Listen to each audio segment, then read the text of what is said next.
ಒಂದು ಸೂಪರ್ ಟೇಸ್ಟಿಯಾಗಿರ್ತಕ್ಕಂಥ ಈಸಿಯಾಗಿ ಮಾಡ್ಕೊಳೋಂಥ ಸ್ವೀಟ್ ರೆಸಿಪಿನ ತೋರಿಸ್ತಾ ಇದ್ದೀನಿ.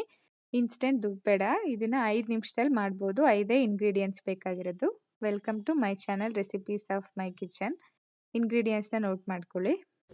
ಸ್ವಲ್ಪ ಬಾಟಮ್ ಸ್ವಲ್ಪ ತಿಕ್ಕಾಗಿರೋ ಅಂಥ ಒಂದು ಪ್ಯಾನ್ ತಗೊಂಡು ಅದಕ್ಕೆ 3/4 ಕಪ್ಪಷ್ಟು ಹಾಲು ಹಾಕ್ಕೊಂಡಿದ್ದೀನಿ.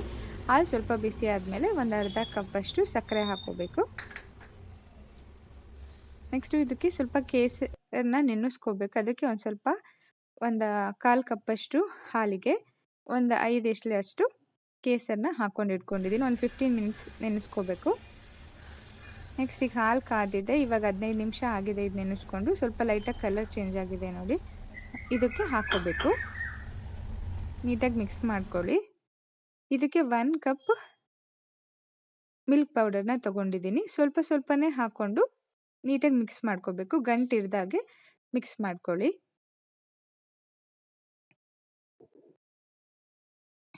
ಈ ಥರ ಸ್ವಲ್ಪನೇ ಹಾಕ್ಕೊಂಡು ಮಿಕ್ಸ್ ಮಾಡ್ಕೋಬೇಕು.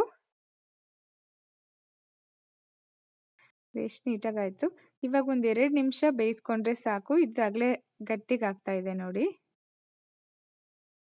ಒಂದು 5 ನಿಮಿಷದೊಳಗಡೆ ಈ ಸ್ವೀಟ್ನ ಮಾಡ್ಕೊಂಡ್ಬಿಡ್ಬೋದು. 1 ಟೇಬಲ್ ಸ್ಪೂನಷ್ಟು ತುಪ್ಪ ಹಾಕ್ಕೊಂಡಿದ್ದೀನಿ ಲಾಸ್ಟಿಗೆ.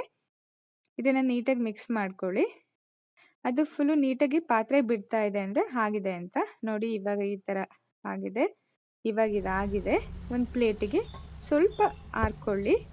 ಸ್ಪ್ರೆಡ್ ಮಾಡ್ಕೊಂಡು ಇಟ್ಕೊಳ್ಳಿ. ತುಂಬ ಆರಬಾರ್ದು, ಸ್ವಲ್ಪ ಆರಬೇಕಷ್ಟೇ. ನೆಕ್ಸ್ಟ್ ಇದು ಸ್ಮಾಲ್ ಪೋರ್ಷನ್ ತೊಗೊಂಡು ನಮ್ಗೆ ಯಾವ ಸೈಜಿಗೆ ಬೇಕೋ ಆ ಥರ ಮಾಡ್ಕೋಬೋದು. ನಾನಿಲ್ಲಿ 1 ಕಪ್ ತೊಗೊಂಡಿರೋದ್ರಿಂದ 10 ಸ್ವೀಟ್ ಆಗ್ತಾಯಿದೆ. ವರಮಹಾಲಕ್ಷ್ಮಿ ಹಬ್ಬಕ್ಕೂ ಕೂಡ ನೈವೇದ್ಯಕ್ಕೆ ಇಡ್ಬೋದು. ತುಂಬ ಟೇಸ್ಟಿಯಾಗಿರುತ್ತೆ. 5 ಮಿನಿಟ್ಸಲ್ಲಿ ಆಗೋಗುತ್ತೆ. 5 ಇಂಗ್ರೀಡಿಯೆಂಟ್ಸ್ ಅಷ್ಟೇ. ಟ್ರೈ ಮಾಡಿ ನೋಡಿ. ಈ ಥರ ರೋಲ್ ಮಾಡಿ ಮಧ್ಯೆ ಸ್ವಲ್ಪ ಜೆಂಟಲಾಗಿ ಪ್ರೆಸ್ ಮಾಡ್ಕೊಂಡು ಇಟ್ಕೊಳ್ಳಿ. ಈ ಥರ ಎಲ್ಲದನ್ನು ಇದೇ ರೀತಿ ಮಾಡ್ಕೊಳ್ಳಿ.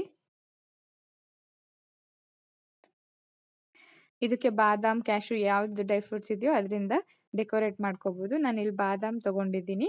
ನಿಮ್ದು ಯಾವ ಫೇವ್ರೇಟ್ ಡ್ರೈ ಫ್ರೂಟ್ಸ್ ಇರುತ್ತೆ ಅದು ತೊಗೋಬೋದು. ತುಂಬ ಟೇಸ್ಟಿಯಾಗಿರುತ್ತೆ. ಟ್ರೈ ಮಾಡಿ ನೋಡಿ ಒಂದ್ಸಲ. Thank you for watching the video. Like, share, subscribe to my channel. Thank you. ಮುಂದಿನ ವಿಡಿಯೋದಲ್ಲಿ ಭೇಟಿ ಆಗ್ತೀನಿ. ನಮಸ್ಕಾರ.